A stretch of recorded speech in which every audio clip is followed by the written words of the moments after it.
I want, But I think, well, what I know is the passion I have now is still the passion I had then. And I think that carried on to the Super Bowl. So it was all about being present. As long as I was present in the studio and present in whatever that line was or whatever that mistake was, rapping or doing hooks or choruses or whatnot, I was present in that moment. I felt that passion. I think being present and not actually foreseeing everything kept me in the grounded state of mind in order to be at, big stages like this.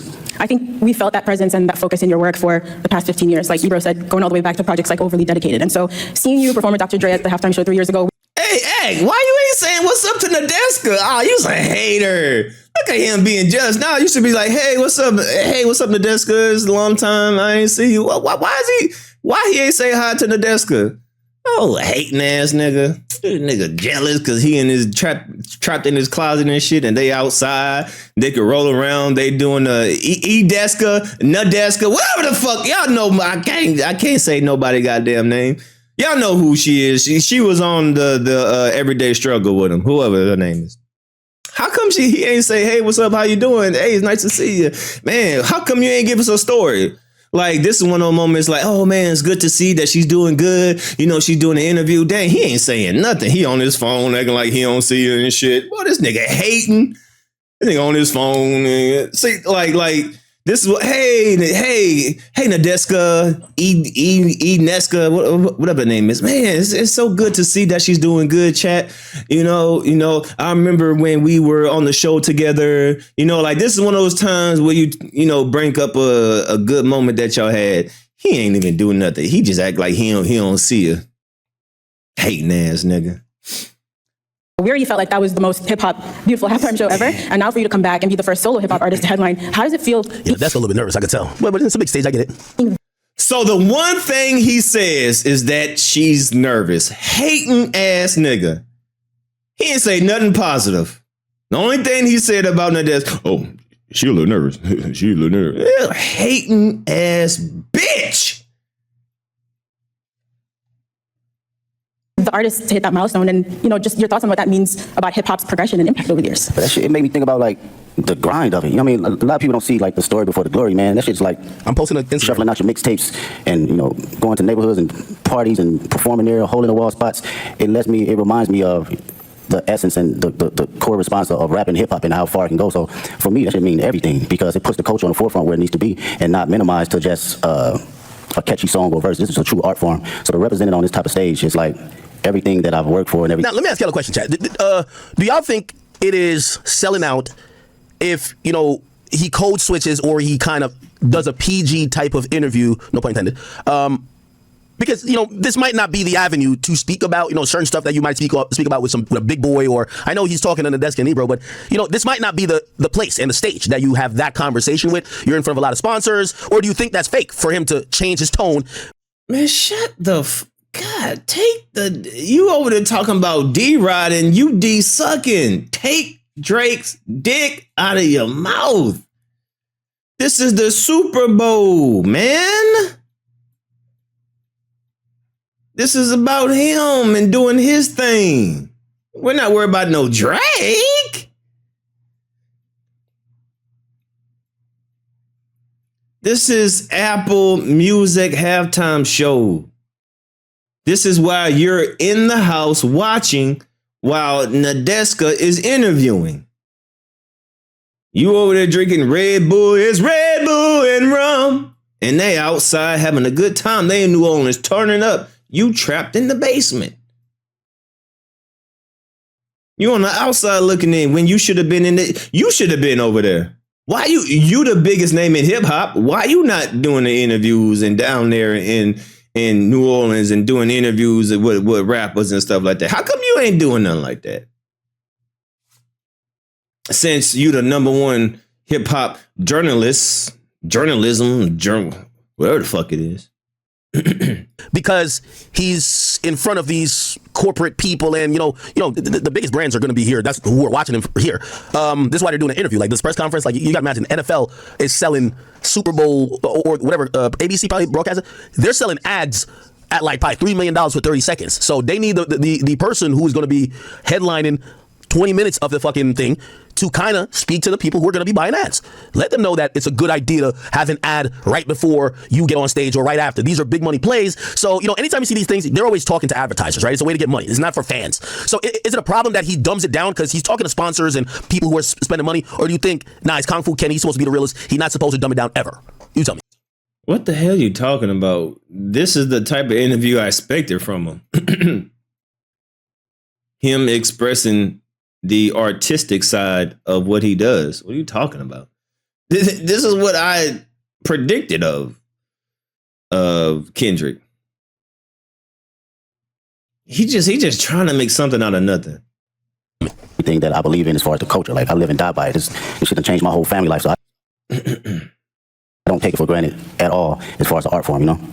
It feels like that was a lot what this year was about too, right? Like you I guess, you know, you took it and put it on your back and you felt like a line needed to be drawn, right? Was that your intent when you rolled out this year? Was like, yo, I'm drawing a line. Like, this is what it is. My intent was to always keep, I think from day one, was to always keep the nature of it as a sport. You know, I don't care how motherfuckers look at it as far as like, as a collaborative effort, you know, that's cool too, but I love when artists grit their teeth. Like, I still watch battle raps. I still watch Smack URL from Murder Mook to Lux to Tay Rock, you know, my bro Tay Light.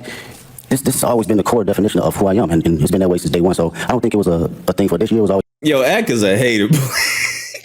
Man, I'm telling you, boy, they over there in it's going down in New Orleans, man. That nigga trapped in the basement, trapped in the closet, man. He over there drinking by himself, sipping on himself. You the number one journalist, hip hop journalist. Why you ain't at these events, man? You're supposed to be doing your thing out there. They supposed to be flying you jet, put you in the presidential suite, man. Everything on the company. You know what I mean? You're supposed to be doing interviews. You're supposed to be doing this interview. I mean, doing something, hosting a party, something. I was just a continuum, and what I will say about this year, it was more from a space where I think a lot of people. He's too busy on Discord. He's too busy on Discord playing Fortnite and shit with little people, with little people that are younger than him. You know, I gotta watch my words. People that are younger than him. Was putting rap to the back, and you didn't see that. You didn't see that grit. You didn't see that bite anymore. So I always took that into consideration in going into any type of music. That's interesting. So I hope this makes sense, right? You know, we've been following your journey for about. This everyday kitchen tool could What be the fuck? toxic. If you're still using a plastic or wooden cutting board, you need to hear this. 15 years and. Am I reaching or I'm like doing too much? I'm expecting to say, fuck Drake, man. Fuck that nigga. Yeah, you reaching, man. Shut the fuck up, man. See, this is wrong with you black niggas, man. This is how you conduct yourself in a professional atmosphere. You don't come up in here and say, fuck these niggas for what? So they can embarrass us, so we can, they already think we some goddamn, you know, zoo animals. No, you come up here, you conduct yourself professionally, give you articulate yourself the best way possible. You express yourself in a professional manner. You do what you do and you do what you gotta do. You want him to come up here and just be on some nigga shit, huh? On Apple Music TV. You want him to do some nigga shit, huh? Nigga, man, I nigga been sneak this, man. I've been this and we finally got on. I beat his ass. I'm expecting some flagrant shit, but I get it. You have been so consistent in the messaging and the focus, like you said. By the way, I watched it before. I don't think they mentioned Drake at all. And you've always moved with integrity. So in a lot of ways, I feel like we thought we knew exactly who you were as an artist in a positive way. And then last year, it felt like you unlocked a whole new dimension for us. But that person, like you said, was always in there. But I'm wondering, do you still surprise yourself sometimes? Yeah, you know what I'm getting from that question? Yeah, we thought he was a man of integrity, but he done lied about this nigga, called him all type of PDFs. What's up with you, man, and this fucking lying, nigga? But I think he's going to spin it in the, you know, we haven't seen a battler actually battle, right? We knew he could battle, but we never seen it, right? Sometimes, did you surprise yourself last year, or was it just us, the fans, with our jaws on the floor, just stunned? That's a good question. Surprised myself? No, I don't think I surprised myself, because this for me and for my partners that's been around me since 2005, 2006, like my brothers, they know my personality, they know my capabilities, even when it wasn't presented to the public at first, right? So this is just like a revolving door of what I've been doing in Carson Studios, at the Homie Garage, or my brothers at TD, or just anybody around the city of Compton in LA. It's just magnified to a level where I've progressed it and did enough hours to know, okay, I know where to place it now, I know how to make it connect with people. It feels like each album, too, getting to this point was like It was an album for the culture, and it was an album for the critics. You know what I mean? And then it was for the critics, and then GNX comes along, and it's like, nah. This album for anybody, everybody, and anybody who want it at any time. And you brought that energy, and the energy you brought on GNX was an energy that I don't think was really happening in hip hop. Like, it's a Public Enemy level energy. It's a Ice Cube, America's Most Wanted energy. Like, it's a classic, timeless energy. Talk about your headspace between Mr. Morale and his GNX. Yeah, no, that's great. Go back even further, man. Speaking on the energy, like, it's my cousins was like DJ Quick, and Dre, these folks that my people was playing. So I always had that DNA, and you heard that DNA a little bit on Good Kid, Mad City. But I want to tell my story first, right? And fast forward to GNX, I felt it was just a perfect time because not only the energy was lost, but it was the energy that was bubbling inside of me as well. I wanted to go back to the forefront of just the bite and just the grit of rap, just all raps and hard ass beats, and that's like the basics for me. I thought about what I used to like when I was a kid: hard raps, good beats, that's smacking, right? And it was a great transition from Mr. Morale because that was my most intimate. I want to go inside of my own psyche and my own personal withdrawals and see how it connects with the public and who can relate. So during this time around, I think it was necessary to come out of that cocoon and feeling like, okay, I arrived now. I can spread my wings and show every state of who I am as far as Kendrick Lamar. And you really did spread your wings. I mean, you just came off a huge Grammy wins. You walked away with 5 awards, and you won Not Like Us won for Song and Record of the Year, which in itself is remarkable. But I think for people who love and respect hip hop and the roots of this culture, the competitive spirit of it, it has been a little bit mind-bending that you created this massive cultural award-winning anthem out of a battle rap song. And how is that something, after you got off that Grammy stage, you got home in some quiet time, what was going through your head? I was just thinking about the culture, really. It's always that for me first. I'm not even bullshitting with you. It's like, when people talk about rap, man, the conversations I hear, they think it's just rap and it's not an actual art form. So when you put records like that at the forefront, it reminds people that this 50 years ago, they forget that it's even been here 50 years, right? And kind of belittle it. So I love to see that it gets that type of recognition for just straight raps, from awards to the billboards, all that, because this is truly just as big as an art form and a genre as any other genre. So that's what I think about, and I feel accomplished being able to do that. Whether somebody else come behind me and do it again and quadruple it, I love to see it. If that was my purpose to do that, then that's exactly what it was for that particular moment. I think people often miss the significance. Yo, Jack, y'all can say I'm hating all y'all want, man. I don't like trying to putting a bow and decorations on a pile of shit. And what I mean by that is I'm not saying nothing or with this a pile of shit. This whole moment we talking about, this fucking interview, him performing at Super Bowl is a culmination of a really nasty, ugly rap battle on both sides, and trying to act like this is. What does a nasty rap? What does that even mean? The fact that you say a nasty rap battle means that you a bitch, that you don't even understand a battle. What's a nice battle? Can y'all tell me what was a nice rap battle in hip hop? What does that even mean? What does a nasty rap battle mean? What does that look like? So are we supposed to be polite? Are we supposed to be nice?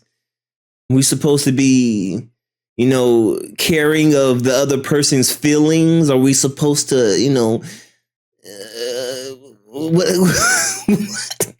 what the fuck are we talking about? This is hip hop, man. What are you talking about? All battles are nasty. It's supposed to be nasty. It's supposed to be, talk your shit. Yeah, you did this, you did that. Yeah, I did this, I did that. You ain't do this. Yeah, you did. I fucked your bitch. I made more money. I fucked more bitches. Nigga, you's a snitch. You's a hoe. You's a whatever. A rap battle is a time to expose the other person. It's an exposure moment. Talk your shit. Tell him why that you better than him and why he ain't better than you, and what you think about him. Why you feel this certain type of way about this person. You ain't supposed to hold back. What is he talking about?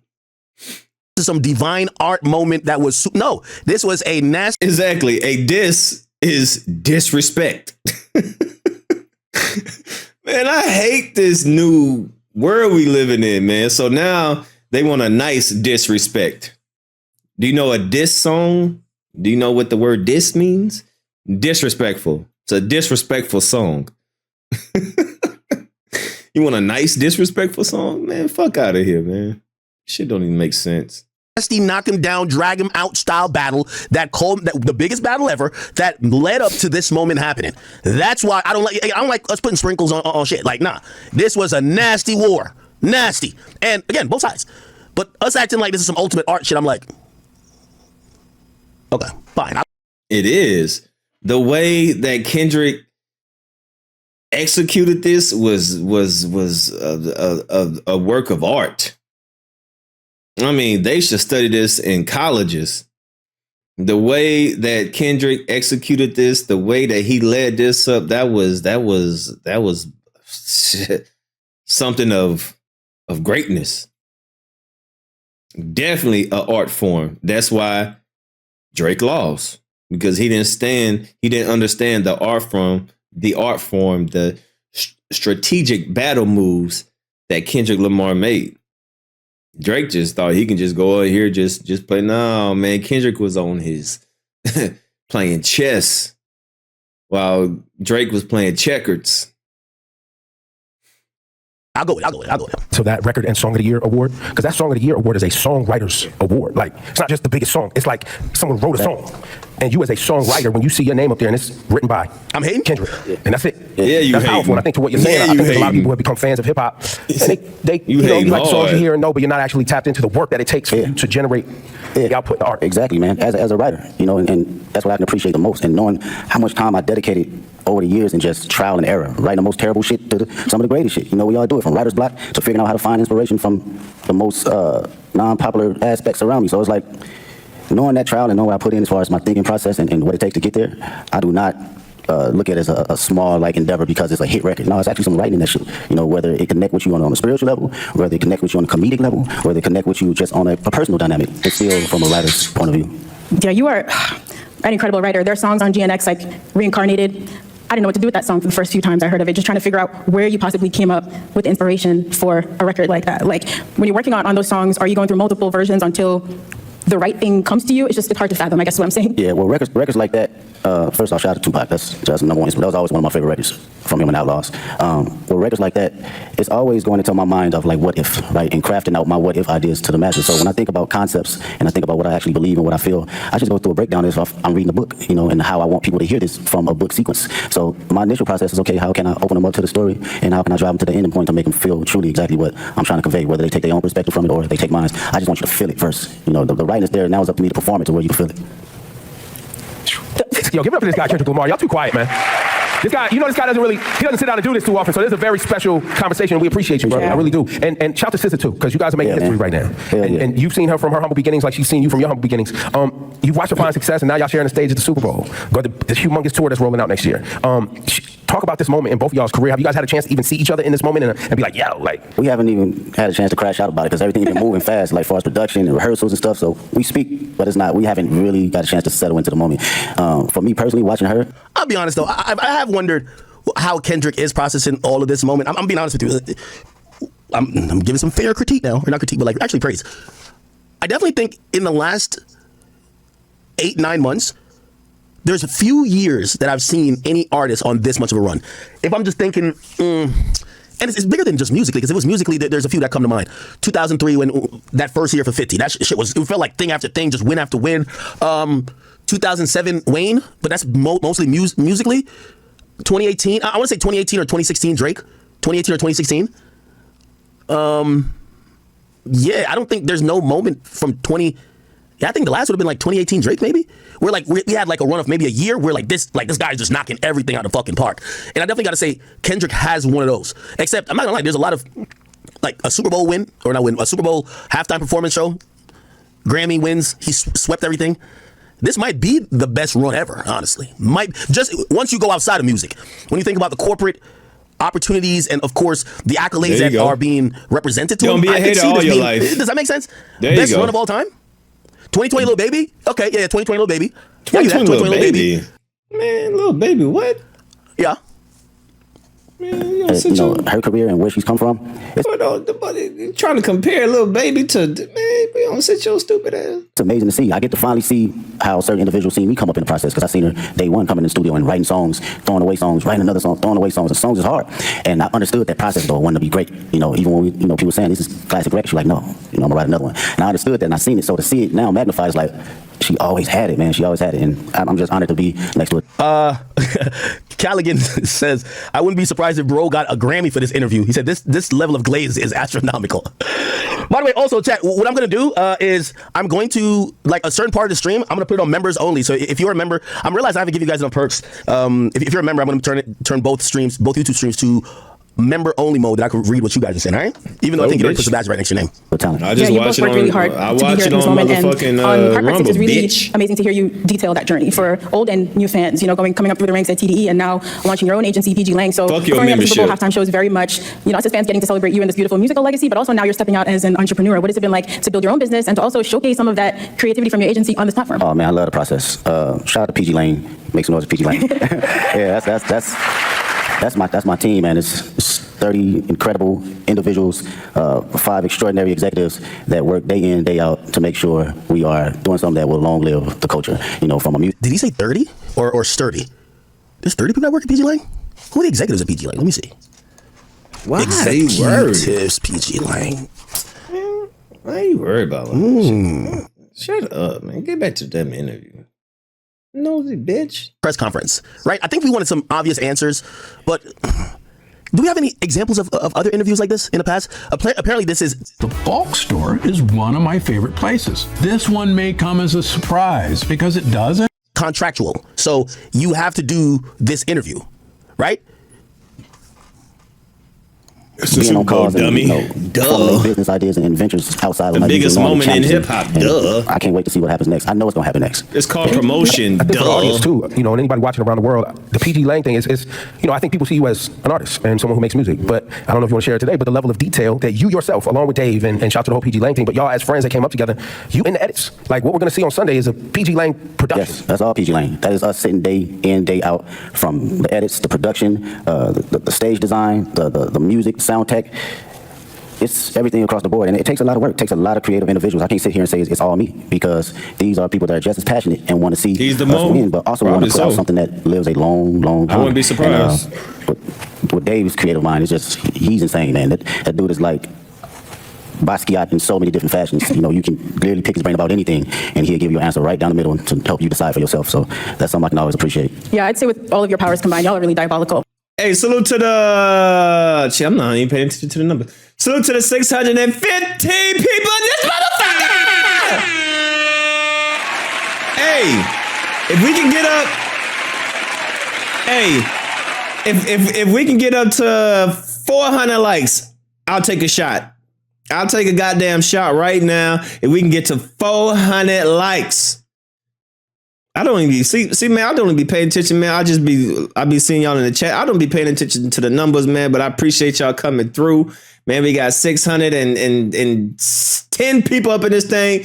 Please hit the like button, man. If we get over 400 likes, I'll take a shot. I got some tequila in there. I got some white Hennessy. I got some rum in there from my trips out of town. I got a little bar over there, man. So if we can get 400 likes, man, I'll take a shot, man. Turn me up, man. Let's go. Like when you roll out the videos, all the visuals for GNX, just the way you all move strategically together, it is inspiring beyond music. You know, just thinking about how to approach life and art in a holistic way. And so when it came down to planning for the Super Bowl now, you know, he's on the album coming up to New Orleans with this LA energy. How did you guys approach the show Hit and that like trying to button. figure out Hit that how like to pay tribute to the classics in your catalog with this new music in like a 13-minute set list? Yeah, it's wild. Miss Morale is like an hour and 30-minute tour, so it's like you got to smack the shit down all the way 13 minutes. It's kind of wild and it's interesting because it lets you know Drinking kind on of that red rum. your perspective on how you think That about catalog red music. rum. For me, I love being present. I love being present, man. It's my favorite. It's very hard for me to live in the past. It's very hard. I respect the past wholeheartedly, but being in the now and being just locked into how I feel and the energy I have now, that's the LA energy for me. That's something that I want to carry over to New Orleans and for the world to see. This is me. This is Kendrick Lamar, 37 years old, and I still feel like I'm elevating. I'm still on the journey, though, you know. And I want that energy to, you know, ooze out into the televisions and to the people that's in the building. Well, and on that, you know, the connection between Black culture and New Orleans and how important and Yeah, shaping Egg is mad our as ancestors hell, were in this boy. town, Look music, at jazz, him. all that. You always put our culture and Black culture to the forefront of your brand, your music. Same thing in LA. A lot of our family members moved out to California. Like, Ack is like in that moment where you see your girl, like you at a restaurant, and you see your ex with another man, but you trying to not see your ex, like you pulled up somewhere and you see your ex on a date with someone, but you're trying to act like you don't see who you see over there, so you just kind of looking this way, but you looking through your peripheral vision, so you're trying to look straight, but you see on the side too, but you ain't trying to. So you're trying to act like you busy because you don't want to be paying attention. Like he's like one of them. It's okay, act. It's okay. It's okay, act. Look, they over there in New Orleans having a grand time, man. They at the events, they out and about, they shaking hands, kissing babies. You trapped in the closet. Look, but don't trip. You the number one streamer though, bro. You the number one streamer. Hey man, you know you got a nice little basement down there. You know you got your Happy Daddy drinks. You got your vodka. You got your Red Bull and rum. And man, hey, you living the life. Man, fuck them niggas, man. Fuck them being outside in public and going to events and enjoying the atmosphere and being at the Super Bowl and, you know, just embracing the moment and having memories that will last a lifetime. Fuck all that shit, nigga. You on stream. Fuck, nigga, shit, I'm on stream too. Man, fuck it. Shit, we just gonna be streaming together. You know what I'm saying? Shit, fuck it. We just gonna be some streaming ass niggas. Fuck it.